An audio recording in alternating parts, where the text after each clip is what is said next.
हात्ती आयो फुस्स।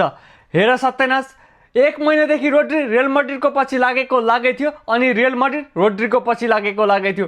रोड्री भन्दै थियो कि रियल मड्रिडमा खेल्नु नै उसको सबैभन्दा ठुलो सपना हो, रियल मड्रिडबाट खेल्नु नै उसको सबैभन्दा ठुलो ड्रिम हो, रियल मड्रिडबाट खेल्न पायो भने उसको फुटबल करियर नै एकदम राम्रो जानेवाला छ भन्दै थियो। भने रियल मड्रिड पनि अनि हामी रोड्रीको पछि पनि लागेको थियौँ। रोड्री आएर रियल मड्रिडमा खेल्यो भने बिचमा बल एकदम होल्डअप हुनेवाला थियो। हाम्रा रोड्री जस्तो खेलाडीको एकदम खाँचो पनि छ, खाँचो छँदैछ।